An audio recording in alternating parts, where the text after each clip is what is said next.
I'm curious, did you know when you read Wynonna, were you like, this is mine? No, Katherine. Not in like... No, I know exactly what you mean. No!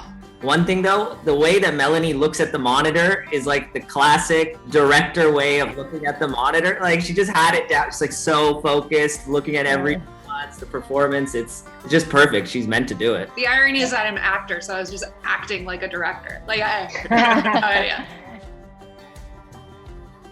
Hello, I'm Chancellor Agard, and this is Entertainment Weekly's Around the Table with Wynonna Earp. Today I'm joined by creator and executive producer Emily Andras, and stars Melanie Scrofano, Tim Rozon, Kat Barrell, and Martina Ortiz-Luis. Hi guys, and welcome. Hey Chance, how's it going? My celestial sister. My vampire baby daddy. My aunt, cop. Without them, without the gun, I'm nothing. Season 4 is almost over. Does it feel like you're reaching the end? Has it sort of set in yet, or? I'm like sort of in denial, I would say. We only have a few episodes left. I just want to enjoy it. I think I just want to enjoy it. Just ride the wave. It is really strange having shot it and being like, maybe this is the end. So we kind of did a big love-in with everyone. Now we're airing and it's kind of like, oh no, we're still here. We're still good. But before we talk about the end in season 4, I do want to sort of take a trip down memory lane and just sort of talk about the show as a whole, because I think the show has been this sort of miraculous thing on the air with the sort of the fan base it's built. And I want to start with Emily. I mean, this show sort of based on this comic series. I mean, can you sort of take me back and sort of, can you talk about sort of what drew you to sort of adapting this comic series into sort of creating this show? Sure. So it was, it's a comic book created and written by the incredible Beau Smith, who just has the mind and spirit of a warrior. He's a wonderful person. And I grew up out west in Calgary, Alberta, which is kind of like Canada's Texas. And when I got sent this comic book, I was really drawn to a few things. Number one, the strong female character who was kind of like wild and didn't follow the rules, but also was the kind of the only one who could get the job done, which was demon hunting. And then the other thing I loved was that it was a supernatural Western, which I feel like we hadn't really done on the air in a long time. I was really attracted to the idea of being able to film out west, go back to Calgary, use a Calgary crew. Maybe like, you know, we see a lot of genre that's in spaceships and a little more like claustrophobic and enclosed. And this was sort of the opposite feeling of like huge landscapes, but danger sort of crawling from behind the mountain. It was witty, it was fun, it was wild, it was feminist. It felt like, and then, you know, the Wyatt Earp myth was so ripe for kind of a retelling. Like, what would it be like to be descended from the greatest American hero of all time? And what would Doc Holliday be like in, you know, 2020? It's just like, it was such a great challenge and it was so out there. It felt really free. I wasn't really sure anyone would pick it up, but in a way, I feel like that's why I kind of went for it. And I was just like, oh, this is too crazy. No one will ever make this. And here we are, 4 years later, looking better than ever. I want them to tremble with fear before me. You got powdered sugar on your nose. What was that? Shadow assassin. Over here, freak nuts! Come get it! It is just a matter of time before they figure out what I am. Two choices. You can help me, or you cannot help me and die. Lights out, bitch. And I want to open up to the cast as well, especially for Melanie, Kat, and Tim. I mean, take me back sort of season 1 and sort of auditioning for this show. Do you guys sort of remember your auditions and what sort of initially sort of attracted you to the show as well? Yeah, I think for me it was kind of touching on what Emily said about how wild and free it was and how kind of crazy it felt. I had never seen a sci-fi Western version of Wyatt Earp, and so I thought it was really cool and offbeat enough for like I was like, I get this. I know where this is going. I like it. And I think true to again what Emily said about it just felt like we were making it for ourselves in a way, because it just felt so out there and we didn't know if anybody else would appreciate it. So we had kind of this freedom. I feel like I picked that up when I read the script, this freedom. And that was my initial reaction to it. Melanie, can I ask you a question?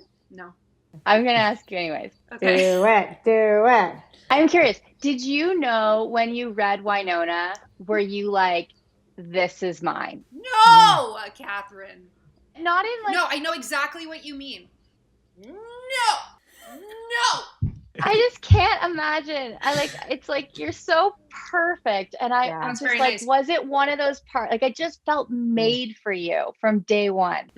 No, I didn't feel that way at all. And I was like bummed about it because I felt like there's no way, there's certain ones that you just like, yeah, I'll totally get this. This is easy. And then there's ones that are like, this is too cool. Like, there's no way. Because I want it so bad. You know what I mean? I think I was like, no, I want this too badly. Your mistake was thinking it was cool. And then you met me and you're like, what are you talking about? I'm going to put Tim on the spot, though. I feel like, Tim, you're a pretty humble guy, but I feel like you were like, I really think I could do Doc Holliday. Is that fair? 100%. That was, well, don't forget, my original audition was Dolls. Oh, I know. And I already fell in love with the Dolls character. So I already was just drawn to the writing in the script. I was like, this is my wheelhouse. This show is amazing. I'm already loving this show. I knew it because I learned Dolls in like 20 minutes. And normally it takes forever to learn an audition. So if I'm learning it that quick, it's because I love it. And it's just... No. So then when I got the call for Doc, I was like, what do you mean Doc? Like, the Doc Holliday? I just did like...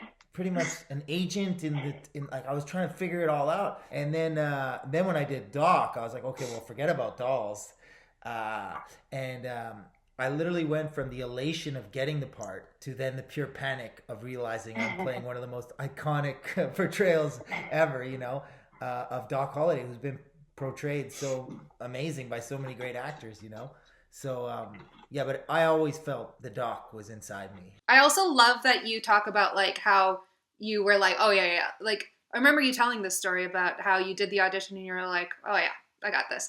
And then I love how you're like, and then I got it. And I was like, what? Like, it's well, no, I knew, I didn't know I got it because we're actors. Like, I wasn't like, oh, I'm going to get this. I was just like, get me in the room. Like, I can do this. That's what I knew.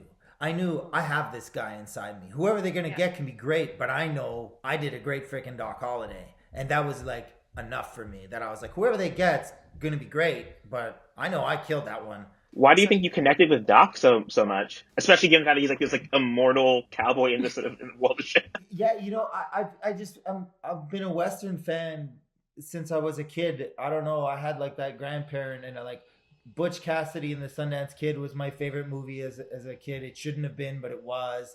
And then I loved Tombstone and Val Kilmer's portrayal of, I must have saw Tombstone on VHS like 7 million times. And then Wyatt Earp with Dennis Quaid and Willie Nelson played Doc Holliday. And I'm like, I was just always a fan of Western genres and those stories. So when it came, I knew exactly the history and the Clantons. I knew all of it. I was just like, get out of my way.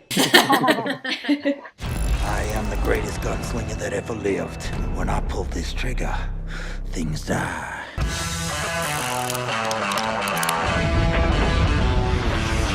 And Martina, I mean, you joined the show this season. I mean, what was that experience like coming on to a season 4 show as like sort of the new person? It was super scary because this is kind of the first like major TV role I've gotten ever.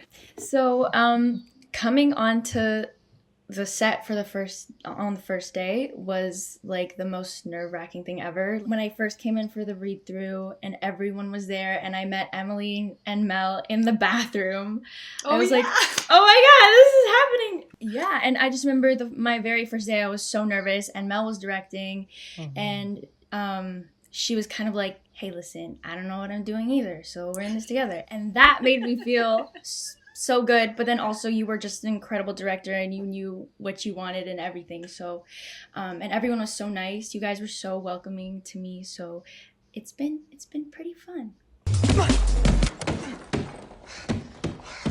Stop! I'm gonna stage an intervention on my taste in music. I'm sorry about what happened earlier. Why? Now's as good a time as any to find out my sister thinks I'm a chip off the abusive block. What do you want, Rachel? I'm training. That's what I want to do. Train. It's funny. I was going to ask about having Melanie direct this season. I mean, I'll start with Melanie. What was that experience like? So finally stepping behind the camera on a show that you know so well, and that you're a big part of. Well, it was definitely, it would have been hard to fail, I think, just because I had so many allies, and like I didn't feel like I had bad will with anyone. I didn't have to prove myself. I didn't have to figure out this character. I knew the character. So in that sense, Emily, you can totally just, put me in my place here. But like, I felt like I really understood Emily's humor and what she was trying to do. And I also, because she's so free in storytelling, I felt uninhibited as a storyteller. So I just had all these things working for me. Martina, that's so funny. That first scene, that was the first scene that I was directing myself in as well. And so that was the scariest, because that was like, I didn't know technically how we were going to do it. And also we had this new character and new cast member. And I was like, okay, act kind of professional, like kind of seem like you know what you're doing. But also, so I was actually, I can't believe I said that to you, Martina, because so true. I was dying inside, but you made it easy. It was fantastic. Well, welcome to everyone watching Varun Saranga to the round table. It's kind of a drop-in. Thanks for coming by. Yeah. I love it. We were just talking about having Mel as a director, so I'm curious, and I wanted to open up the rest of the, because I know Martina spoke, but Kat and Tim, and I guess Varun as well. What was it like working with Melanie in a different capacity as a director? So great. I loved it. And I think I'm so grateful, because I really struggled with the episodes we were shooting with Melanie. From Nicole's perspective, I was really, because Nicole is in such a different place than we've ever seen her, really struggling with like some severe PTSD and feeling like she's just completely lost all sense of herself. And we shot episodes 3 and 4 first. So we had all been away from these characters for so long. So it was like coming back after a really long time, but then this was not the character that I remembered. And I was so nervous about not being in the right pocket, and just knowing that Melanie was on the other side, and I just trusted her so much. And I remember coming to you, Mel, and being like, is it too dark? Is she too sad? Is she too, like, am I bringing the whole tone of this thing in the wrong direction? I don't know, because I always feel like it's like you're in like an orchestra, and if you're not playing the right note, the piece doesn't sound right. And I was so concerned that I wasn't playing the right note. And I just was so grateful to have Melanie there, because I just trusted her so much. And I knew that she wasn't going to let me fall. And it was such an incredible comfort just to have such an ally who understood so in such depth this story, but also like what it felt like to be an actor in that position. And also just as a friend and as a colleague that I admire so much, to have her at the helm was such a comfort, and it was a wonderful experience. I wasn't like too directed by Melanie, but what the crew had to say about her was like, it was just all praise. And I think that everybody really felt that she like slipped into the role, and she had the respect of every single crew, from electrics to the DP. Like everyone worked in concert to work with Melanie, because she's Wynonna Earp. And I always remember one thing though, the way that Melanie looks at the monitor is like the classic director way of looking at the monitor. Like she just had it down. She's like so focused, looking at every nuance, the performance. It's just perfect. She's meant to do it. The irony is that I'm an actor, so I was just acting like a director. Like yeah. No, you key to most things, baby. Make it. Totally. No, you nailed it. You did amazing. Somebody asked me yesterday if I could redo a scene over the 4 seasons, which scene I would redo. And the scene that I chose was the scene that Melanie directed, Kat, Dom, and myself with Greg Lawson as when he was naked, and we had the lasso and the water guns, and we were trying to get him, and Melanie was directing. I would redo it just because it was so freaking fun. It was like, and not only was it that, it was just like, I remember I had this moment where I was like on the ground in the snow, Greg's leg on top of me, Kat's knee on my neck, Dom crushing me, and I look over and I can see Scrofano at the monitor like yes, yeah. And I just remember I was filled with such just happiness, and like I was just watching my friend kill it and watching her be happy at us, and I was just like, life's good, man. It was just it was great. It was really great. And as an actor, I've said this a mazillion times, she's probably the best actor I've ever worked with. So to get direction from her is, you want it, you know? And I also like direction. So you just know the notes she's going to give are so good, you know? That's the thing, is for me as an actor, I want notes. I like, what? Because I don't get stuff half the time. But if you tell me what it is, I can do it. I can do that. So you want those Melanie notes. It's like selfishly, you're like, I'm going to be so good because I got the Melanie mojo. Taking a bit of a trip down memory lane, Varun, so I wanted to jump back a bit. Varun, it's like you joined the show in season 2, still in the early days of the show. What was that experience like, sort of coming on and sort of playing this pretty sort of idiosyncratic character? I'll always remember like that one scene in the basement of, was that in the Calgary Tower? Yeah. Yeah. I was thinking about that this morning for some reason. Yeah. You're like in the steam room of the Calgary Tower, and it's like the whole group is together. Yeah, with all the creatures and stuff. Oh, that one, the steam room. Yeah. And I just remember, like, Tim was like one of the first people to just inform me about what the show was. Like, until that point, I'd filmed it 2 days before, and I didn't really know. And then he started explaining like the fandom, the Earpers, and all this, like the craziness that surrounds the show. Because until then, I just thought it was like a show I'm on. I didn't know it was a movement. So it was like a surreal experience getting told all that information and then starting to act with everybody. I'm like, oh my God, that's Wynonna Earp. That's like Nicole Hott. Like, I guess these are iconic characters that now I get to be a part of. So it was a cool, slow realization, like that first moment of realizing I'm part of something much bigger than I expected. I know this sounds crazy. Hey, I survived a massacre and I'm being haunted by a demon's ring. Yeah, I touched tentacle goo and made a lightning rod of spoons. I was in a car crash when I was a kid, trapped with my mother's body for 3 days, and now I can sense when my friends are super scared. You're not crazy. Also not the first person to be in this barn.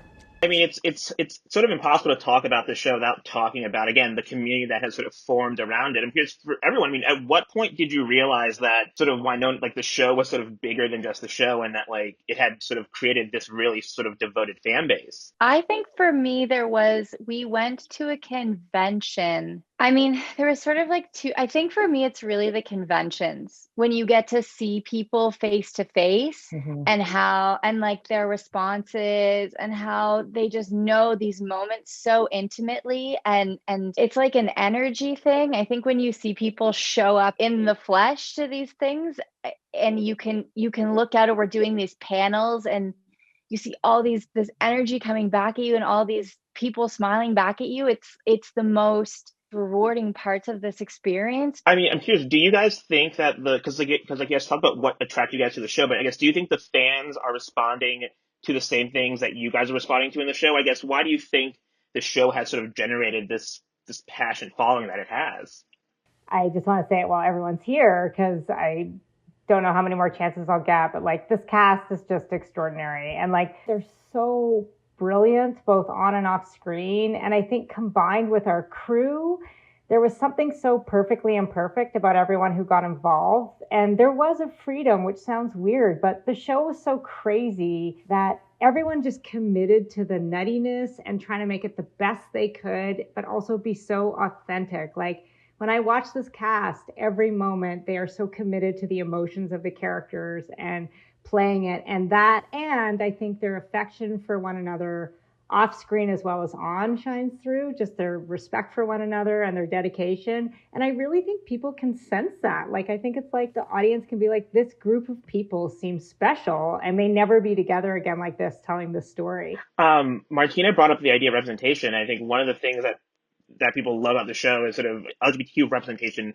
specifically Waverly and Nicole, way hot. For Kat and Emily, I mean, I'd love to hear sort of in approaching that relationship, did you feel sort of any sense of sort of pressure or responsibility in the way that it was sort of depicted and also on Emily's sort of part written? Or what sort of responsibilities came with sort of shepherding that relationship over these past 4 seasons? I think, Emily, you had sort of, I think, had a way deeper insight into what these characters would mean on a broader spectrum because of your experience. I don't want to put words in your mouth, No, but it's this just is, you're based on what right. you've No. told me because of your work on Lost Girl. Whereas for me, it was always, I think I was so lucky, and so I'm so grateful for the kind of naivety that we had in season 1, because I was really never thinking about anything other than just telling the story that was on the page and making these characters as beautiful and cute and authentic and gaga over each other as possible. It was never on my radar to like please anyone or service something greater than what was just on the page and in the story. And I'm so grateful that it was so beautifully handled by Emily and the writing team. Like, you know, I never had to worry about the way anything was going to be treated as being anything other than stellar. But I'm so grateful for that, like, kind of little insular experience in season 1, because it was a touchstone to go back to every season once I wouldn't say pressure in a bad way, it was responsibility.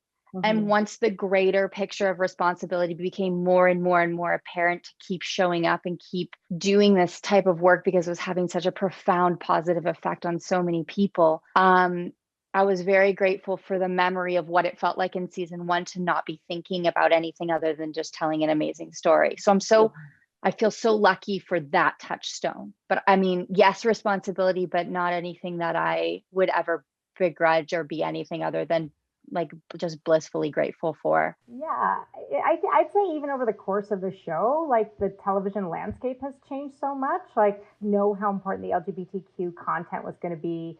But in a weird way, like all my relationships on the show are important to me. I want to make them all authentic. I want to make Wynonna Doc authentic. I want to make Rachel Nicole authentic. I want to make Jeremy Waverly authentic, their friendship. I think that a lot happened over the course of Earp. There was a lot of things kind of that entered the zeitgeist as far as like a more cultural awareness of tropes like bury your gays, like kind of the litany of lesbians in particular who've been killed on television shows kind of came to the forefront. But I was very aware that that was like something that we wouldn't do.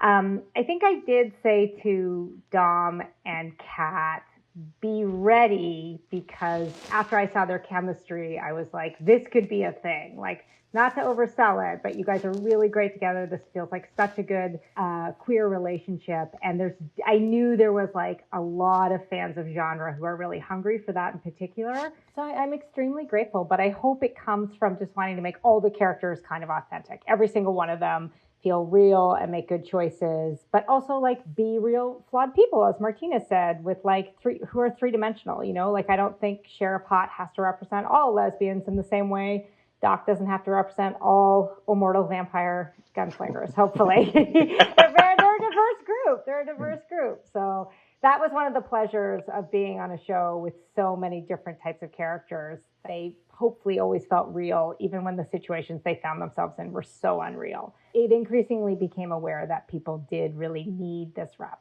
that they needed this rep right now, and we're there to celebrate it. And it's hard you can't pretend that isn't an honor, and you can't in turn not honor that responsibility. So I hope we have. Hey, excuse me. What is your problem? I don't understand why.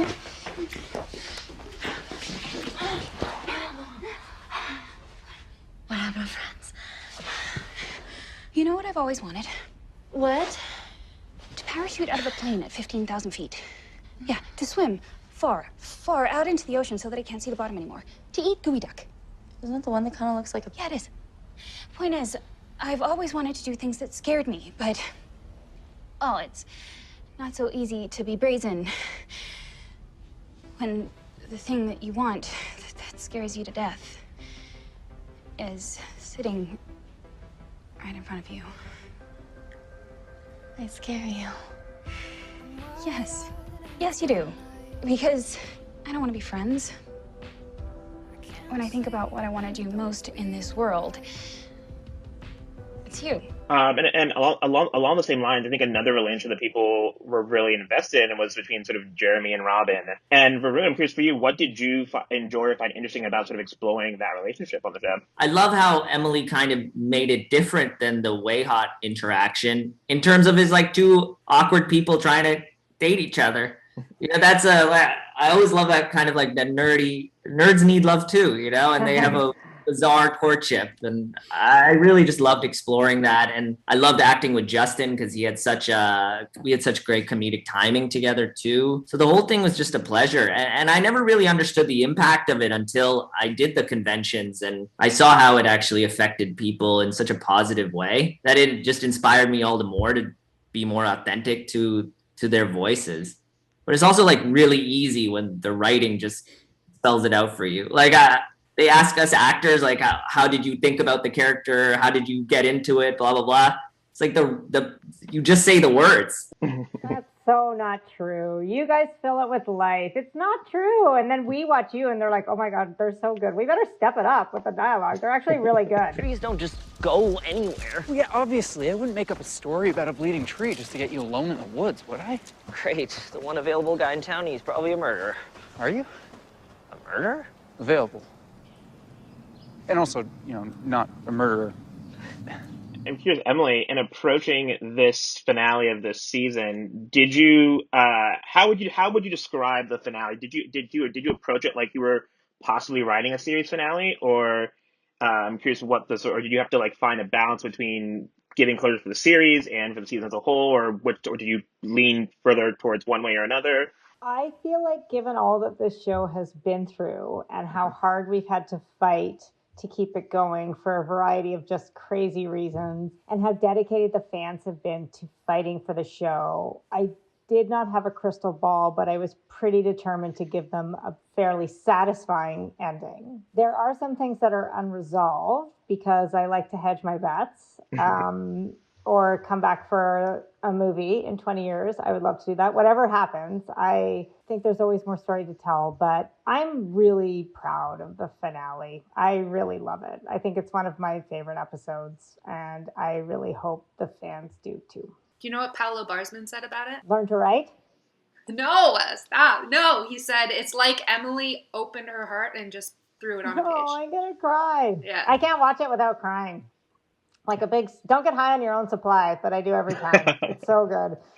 I remember just walking around the homestead and being like, we built this, like both metaphorically and literally. It was just really beautiful. And it was such a beautiful day. It was such a beautiful summer day. And I was like, whatever happens, we built something that meant so much to so many people. And I was pretty emotional. I don't get emotional, as you can tell, but yeah. I remember that. Awesome, guys. Well, thank you all for taking the time to hop on Zoom and to go around the table with us with EDW. We really appreciate it. Congrats on a great run. Thanks for having us, Chance. My pleasure. Thanks, Chance. Yeah. And thank you to everyone watching. Again, I'm Chancellor Agard, and this has been Entertainment Weekly's Around the Table with Wynonna Earp. Please make sure you catch the final season airing Fridays at 10 p.m. on Syfy.